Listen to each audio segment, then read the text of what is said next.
How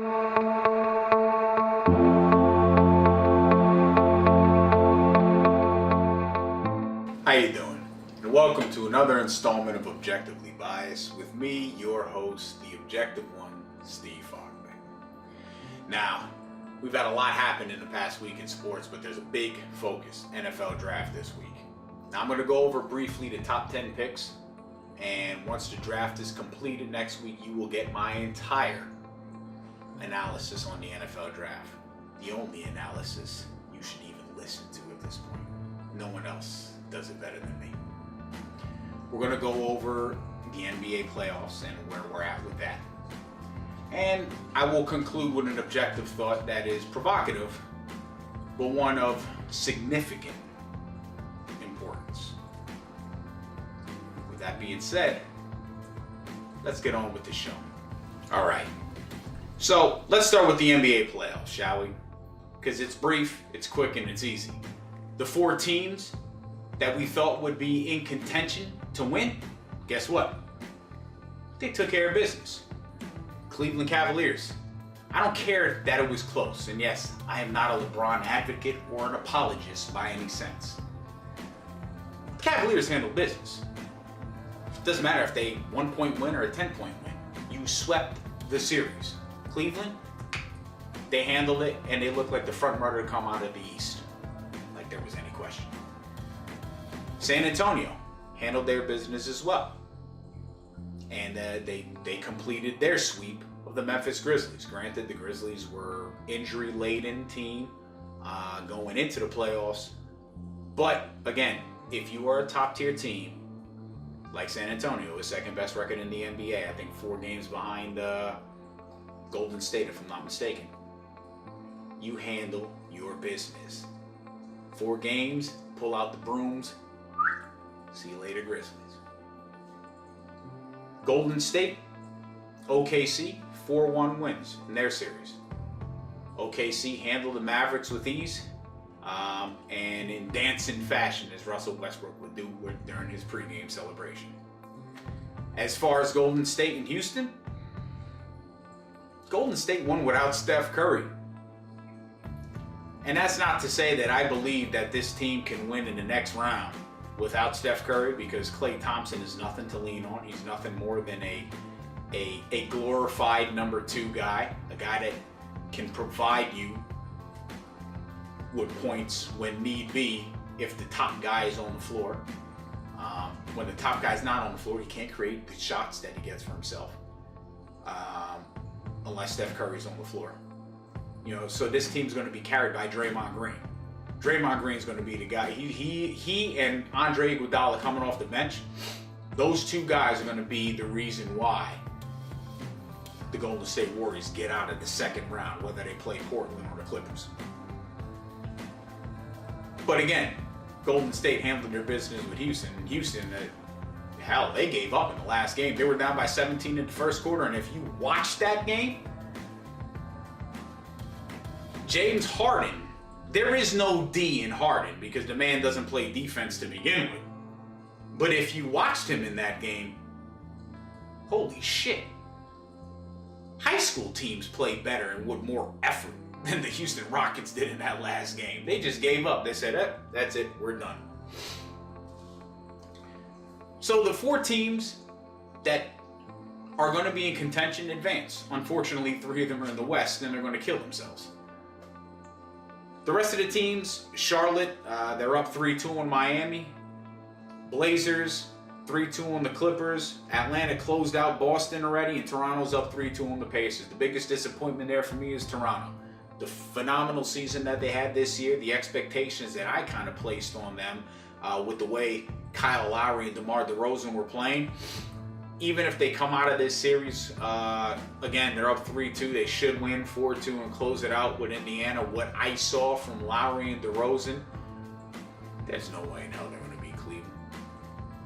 And they're the second best team, in my opinion, in the Eastern Conference. And they're not going to beat them. Not the way they play. Lowry was averaging 21 points per game during the regular season, held to 15 points per game so far in this series. That's a 6 point per game drop. That's huge. DeMar DeRozan, other than his 30-point or 34-point outing in Game 5 to give them a 3-2 lead against the Pacers, in the 3 previous games, he scored 39 points total. Sorry, Cleveland's got the Eastern Conference sewn up. And that's all I've got to say about that. It's going to be Cleveland against either San Antonio or Golden State, in my opinion. And right now, Golden State is a very good position because they've got Steph Curry coming back after this second round. But I'm going to roll with San Antonio. I'm going to say the finals is going to be San Antonio and Cleveland. And unfortunately, hey, LeBron, you're going to lose to Tim Duncan one more time in your series. But hey, that's life, that's the NBA. Go Spurs. Now on to the NFL and the NFL draft. I forgot to do this. Basketball, out of here. Let's go to the NFL draft, shall we? So the NFL draft, and it's one, listen, football's my life. I love football. I said this in my first installment. I love all sports. I enjoy all sports. But I love football. Football's great. I grew up on that. That's life. And we're going to discuss, like I said, just the top 10 picks in the draft. I'm going to do a complete deep dive analysis on the entire draft next week. It'll be a 2-segment series that I do. So just bear with me on this. But just to go over the top 10 picks right now, and the Rams picking Jared Goff, that was an obvious pick. They traded up to get that. And the reason they traded up, and people thought, oh my God, this team is nuts making that move. Reason they traded up is very simple. They've got Todd Gurley. They're moving to LA. They need to make a splash. They need somebody that is going to captivate that Los Angeles, that California audience. Well, guess what? Jared Goff was a quarterback at the University of California. He's also highly regarded as the most NFL-ready quarterback coming out of the draft. So it makes sense what they did from a business standpoint. Does this pan out in the long run for the team and the success of the team? Well, that'll remain to be seen. Eagles, my boys, haven't drafted a quarterback in the first round since 1999, and he happened to be the second pick. This guy right here, Donovan McNabb. Do I have hopes that Carson Wentz can be Donovan McNabb? I can hope. Yes, I can as an Eagles fan, and unfortunately that's all we've got our hats to hang on to is hope, because the Eagles have provided us with nothing other than hope. And yet that candle, that flame on that candle of hope is burning out Philadelphia. At least for me it is. No, Carson Wentz will not be Donovan McNabb. I'm saying it now. I'm hoping I'm wrong, but I'm saying it now. He will not be. Why they made the move? I understand. Again, business decision. It's a quarterback-driven league. You've got a guy in Sam Bradford who's got 2 broke knees at this point. Again, he's away from falling over and dying. You brought in Chase Daniels. Yeah, I liked him in Missouri. He used to throw to Jeremy Maclin over there. Missouri had some success, but he was playing backup to Alex Smith. Alex Smith is a good quarterback that didn't get the proper system. But Chase Daniels isn't even Alex Smith. No, Chase Daniels is going to be a lifer in the NFL for the next 8 to 12 years as nothing more than a backup quarterback. So they had to make a move to get a quarterback. Unfortunately, it's possible that they drafted another lifer as a backup quarterback in the first round, no less. I won't harp on that anymore. I'm disgusted with the team as it is and the decision that they made and the trades that they made to move up. So let's go to the third selection. Now the third selection was the Chargers, and I had them drafting Tunsil. Larry Tunsil in his weed mask. Nice. Made headlines and dropped Tunsil from what could have potentially been, according to experts, a number 1 or number 2 pick in the draft to number 13 for the Dolphins. Dolphins, I think you got a steal. Congratulations. Just keep them off the weed. But Tunzel screwed the entire draft up because at that point the Chargers, instead of going for what would have been a top quality and best tackle to protect Phillip Rivers, well, they jumped on Joey Bosa. They need a pass rusher. They don't have a pass rusher, and it makes sense why they did. And selecting Joey Bosa was not a surprise for me, as if Tunzel wasn't there, which I felt he would have been there, Bosa was the next best thing. You need a pass rusher. So then you go to the Cowboys. I had the Cowboys selecting Bosa. They go Ezekiel Elliott. Well, Bosa's off the table. They don't need Jalen Ramsey because between Orlando Scandrick and Morris Claiborne, they've got 5 years of NFL experience. These are young guys to begin with. Why bring another young top quality corner in if you're not going to trade one of those other 2 guys who are good corners? So they don't go Ramsey. The Cowboys, they go Ezekiel Elliott. I agree with that pick. Not a surprise either. They need a running back. Darren McFadden, we don't know how much he's going to hold up. In the 7 or 8 years he's been in the league, he's only had 2 good years. Last year and 3 years ago with the Raiders. They traded for, well, they brought in Alfred Morris. Alfred Morris, listen, we don't know whether it was an anomaly and an aberration, what he did in Washington in his first 2 years, but his last 2 years have been absolute crap. I personally think it's because of Jay Gruden's offensive system. He didn't fit in, and he may be able to find a home in Dallas. But Ezekiel Elliott is the full package. He's the most versatile running back coming out. He's compared to Adrian Peterson. Now, while I don't think he is Adrian Peterson, just to be compared to Adrian Peterson would mean this guy has the potential to be a top 5 running back in the NFL. And with his versatility and the way the NFL is this day and age, yeah, I would have been happy if Philadelphia would have been able to grab him. So, again, good pick by Dallas, very good move. The Jacksonville Jaguars. I thought they would take Myles Jack, but because of that knee condition, that it's going to continue and it's just going to progress as he gets older, that's a big risk. There's a reason why he fell out of the first round. So they went Jalen Ramsey. I don't have a problem with that either. Very good defense. Gus Bradley knows what he's doing. I love what Jacksonville is doing down there. And again, you're in a division where T.Y. Hilton, Andrew Luck, DeAndre Hopkins, you got good quarterbacks, good wide receivers, great wide receivers. You need a top flight corner to cover them. Ramsey, best out of the bunch, great pick by the Jaguars. The Ravens, I had them getting Buckner, but again, because of the whole Laramie Tunzel situation, they turn around and they grab Ronnie Stanley out of Notre Dame, the offensive tackle. Again, another great pick. I don't have a problem with that. You got to protect Joe Flacco. You put all this money into Fluco. You got to protect him and keep him upright for him to at least throw the ball to some of the receivers that they have. Their defense, little suspect, but you're going to hang your hat on Terrell Suggs and hope that defense could maintain. We'll see what they do with the rest of the draft. But Stanley, I don't disapprove of the pick. And I think it was a good, smart pick by the Baltimore Ravens. Now, the 49ers traded out. I'm sorry, no, the 49ers didn't trade out. The 49ers turned around and they went and grabbed DeForest Buckner. Are you surprised, San Francisco fans? Chip Kelly went for an Oregon player. Shocker. No, it's not a shocker at all. He's a good pass rusher. He'll fit into the Chip Kelly system. And San Francisco, guess what? Their needs are all over the damn football field. They suck everywhere.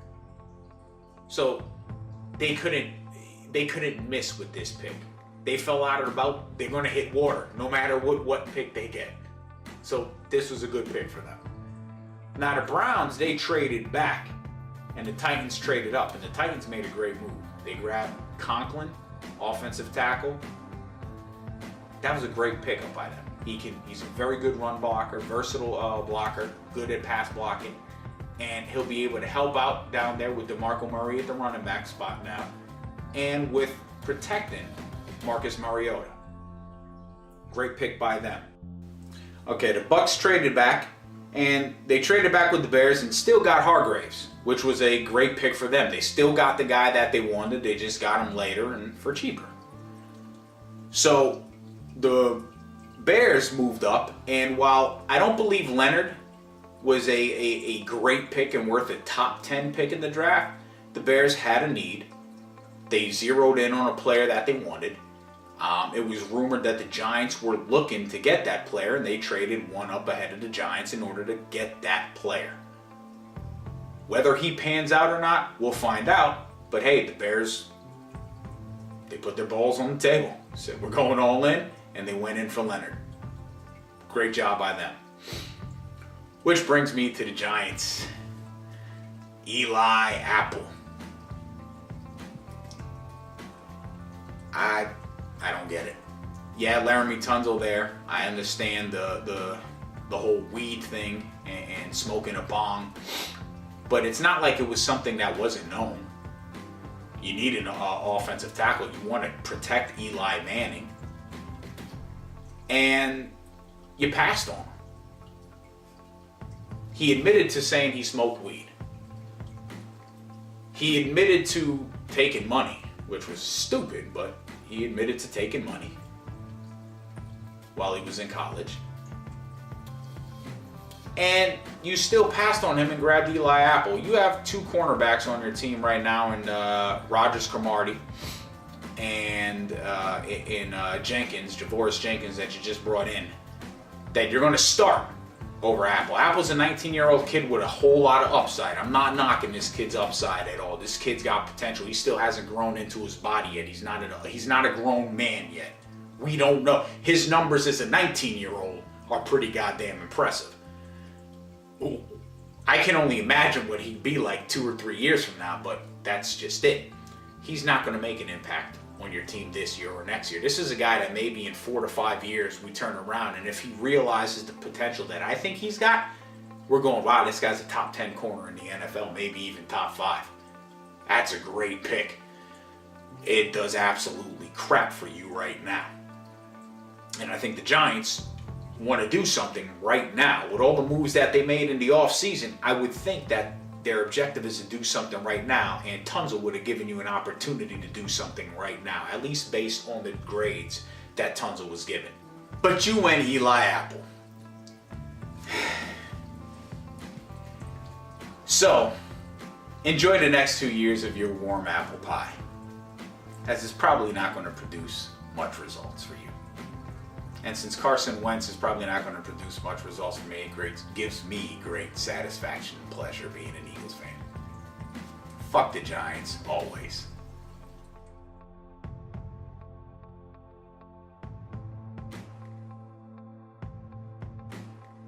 Alright, now that we're done with the humor, let's get to the serious part. And this is my objective thought. And my objective thought is going to piggyback what Sarah Spain and Julie DeCaro did for ESPN, a show on women broadcasters and women in sports.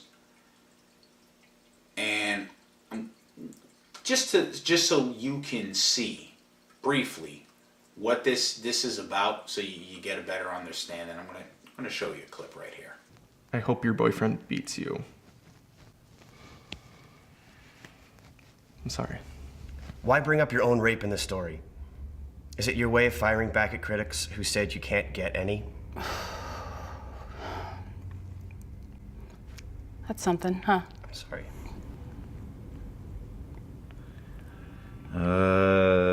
Okay.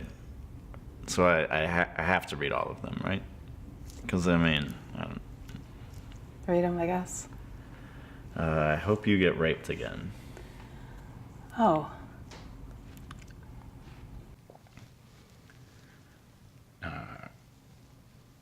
I'm having trouble looking at you when I'm saying these things.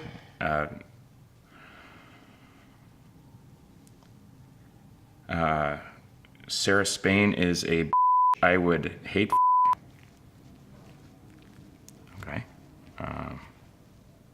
You got an understanding now? You get it? That's absolutely disgusting.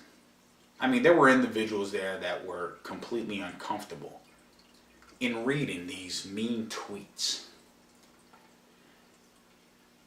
Now, I know that we have advanced socially to the digital age, and everything is just a click of the phone away to speak to somebody, take a picture of somebody.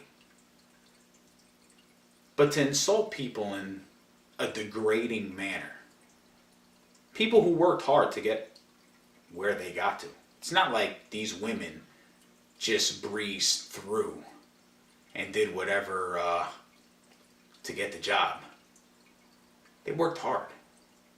They went to school, they got the education, they paid their dues like anybody else. And for men to degrade these women, to wish rape upon them, upon their children, wish death upon them, what the fuck is the matter with society? Are you serious? Why? Because she's able to talk about sports better than you ever could? Because you're popping Coke machines and filling vending machines at a high school at the age of 50 and weren't able to do what you thought you could do? You're a complete high school athlete that never panned out. Not a has-been, but it never was. I'm sorry. I have no sympathy for people like you. You disgust me. You're the reason why this country is the way it is. And if there's anybody that should be wished dead, it should be your sorry asses. Not the people who work hard to get to where they are. And the sexism. Well, hell, we claim to be an advanced society. But just because we perceive ourselves to be advanced doesn't really mean we are advanced now, does it? And just after watching a snippet of this, I'm more than certain you would agree with me. And if you don't, you're probably one of those assholes that would send that degrading type of tweet or email to somebody because, well, you have no life. And it's not just women. These individuals, they do it to men too. They do it to anybody they get an opportunity to. It's bullying behind the computer. You're a typing tough guy. Are you kidding me? I mean, well, I could go off of sports and go on to the whole Beyonce and her whole Lemonade show and her group assuming that this lady, Rachel Roy, was the person that Jay-Z cheated on, and the rage, so much so that they were typing about your mother to her daughters, the oldest, which is 16 years old if I'm not mistaken, typing to them that your mother's some type of whore and this, that, and the other, and that she's going to die, and what is the matter with you people? Like, Beyonce ain't paying your damn bills. These sportscasters that do their job for a living, they do it, they worked hard, and they're more educated, more intelligent, and have a better perspective than you do. You bag groceries, motherfucker. What type of intelligence do you have? And to wish harm on somebody else, that's a damn shame. We haven't come a long way in society. As a matter of fact, just seeing this and the political race and everything else going on, it just brings it all to a head. We're not far along in racism. We're not far along in sexism. It's just manifested itself into a different way. It's been manipulated and maneuvered. It's less out there. And when it is out there, it's out there because guess what? I can't get in trouble for typing a fuck you with a smiley face and a middle finger. People, if we're going to advance in society, we really need to make huge, huge steps and take huge strides into advancing. And I think the first thing would be, if there are people out there that are typing these things, let's not recognize them. Let's cancel their accounts. How about that? Twitter, Facebook. I understand the more people you got, the more money you make, but at some point in time, morals have to kick in. I mean, would you want somebody talking about your wife being a cunt? Your mother, your sister, would you use that language to a woman? Would you wish rape and death on them? Realistically, people. We need to mature as a society. And in order to do that, we need the avenues that are available to ignorant individuals such as these to be closed off. We need to shut them down. Because this type of ignorance and foolishness just can't continue. And on that note,